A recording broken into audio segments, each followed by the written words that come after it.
ये कहानी है एक बूढ़े इंसान की जिसका नाम रमेश था। वो एक छोटे से गांव में अपनी पत्नी के साथ रहा करता था और उनका इकलौता बेटा अपने परिवार के साथ शहर में रहता था। एक दिन रमेश की पत्नी ने उससे कहा, अब हम बूढ़े हो गए हैं, मुझे लगता है कि अब हमें अपने बच्चों के साथ रहना चाहिए। रमेश को भी पत्नी की बात सही लगी और दोनों शहर के लिए निकल पड़े। बेटा बहू उन्हें देख के बहुत खुश हुए, लेकिन जब उन्हें पता चला कि वो उनके साथ रहने आए हैं तो उनका चेहरा मुरझा गया। उन्हें देख के कोई सबसे ज़्यादा खुश हुआ तो वो था उनका पोता, जो कि दादाजी दादाजी कहते हुए उनके गले से लग गया। अनमने ढंग से ही सही, पर पूरा परिवार साथ रहने लगा। एक दिन पूरा परिवार साथ में बैठ के खाना खा रहा था। बुढ़ापे की वजह से रमेश के हाथों में कमज़ोरी आ गई थी, तो कभी कभी खाना खाते खाते खाना ज़मीन पे गिर जाता, कभी चम्मच ज़मीन पे गिर जाती और यहाँ तक कि पानी पीते पीते पानी छलक के ज़मीन पे गिर जाता। बेटे और बहू को ये सब देख के अच्छा नहीं लगता और वो मन ही मन इस बात से रमेश से चिढ़ने लगे थे। एक दिन तो हद ही हो गई, रमेश के कांपते हुए हाथों से खाने की प्लेट ज़मीन पे गिर के टूट गई। ये देख के रमेश की बहू को बहुत गुस्सा आया और उसने अपने पति से कहा, देखो जी, अब बहुत हो गया, हमें इन लोगों का कुछ करना पड़ेगा।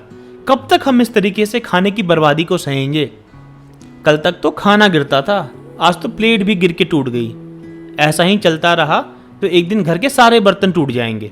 उसके पति ने कहा, तुम चिंता ना करो, मैं कुछ सोचता हूँ। अगले दिन जब खाने का समय हुआ तो रूम में एक पुरानी टेबल और कुर्सी रखी हुई थी और उसके ऊपर कुछ लकड़ी के बर्तन थे।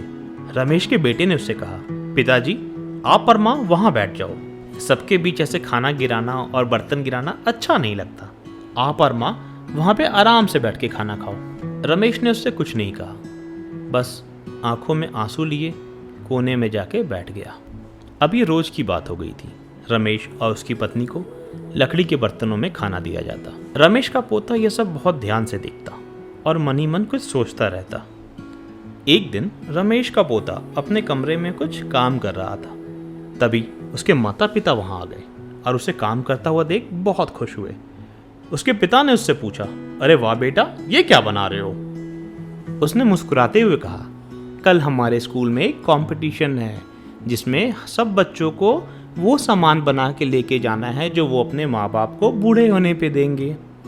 उसकी माँ ने खुश होते हुए उससे पूछा, तो तुम हमारे लिए क्या बना रहे हो? उसने मुस्कुराते हुए कहा, मैं आप दोनों के लिए लकड़ी की प्लेट बना रहा हूँ ताकि जब आप बूढ़े हो जाएं तो मैं आपको उसमें खाना दे सकूं। ये बात सुनते ही उनके पैरों के नीचे से जमीन खिसक गई और उन्हें अपनी गलती का एहसास हुआ। वो रोते हुए अपने माता पिता के पास गए और उनसे माफ़ी मांगी और फिर पूरा परिवार हंसी खुशी साथ रहने लगा। ऐसी और कहानियाँ सुनने के लिए चैनल को सब्सक्राइब करें, लाइक करें और शेयर करें।